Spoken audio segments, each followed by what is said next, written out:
ঘূর্ণিঝড়ে বেশ কিছু সড়ক ক্ষতিগ্রস্ত হয়েছে। ঈদের 7 দিন আগেই এগুলোর সংস্কার শেষ করার নির্দেশনা দিয়েছেন সড়ক পরিবহন ও সেতুমন্ত্রী ওবায়দুল কাদের।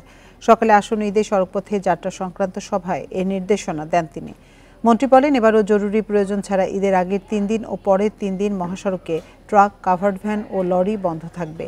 ঈদের আগে 7 দিন ও পরের 5 দিন সার্বক্ষণিক সিএনজি ও ফিলিং স্টেশন খোলা রাখার সিদ্ধান্ত নেওয়া হয়েছে। হেলমেট ছাড়া মোটরসাইকেল চালকের কাছে তেল বিক্রি করলে ফিলিং স্টেশনের বিরুদ্ধে ব্যবস্থা নেওয়া হবে। মহাসড়কের উপর 217টি পশুর হাট সরিয়ে নেওয়ার পরামর্শ দেন ওবায়দুল কাদের। এক প্রশ্নের জবাবে বলেন, এলিভেটেড এক্সপ্রেসওয়ে শেয়ার নিয়ে বিদেশি 2 কোম্পানির সমস্যার সমাধান করা হবে। এছাড়া সিটি কর্পোরেশনকে বর্ষায় ঢাকার রাস্তা খোঁড়া বন্ধ রাখতে বলেন তিনি। বাড়ি যাওয়ার মধ্যে একটা অস্থিরতা থাকে, সামনে ঈদ, প্রয়োজনীয় যানবাহন সরবরাহ,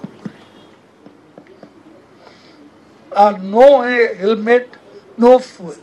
এই যে গতি, আর ঈদের সময় গতিটা বেশি বেড়ে যায়, ওই ট্রিপ বেশি নেওয়ার জন্য গতিটা বেড়ে যায়। যেগুলা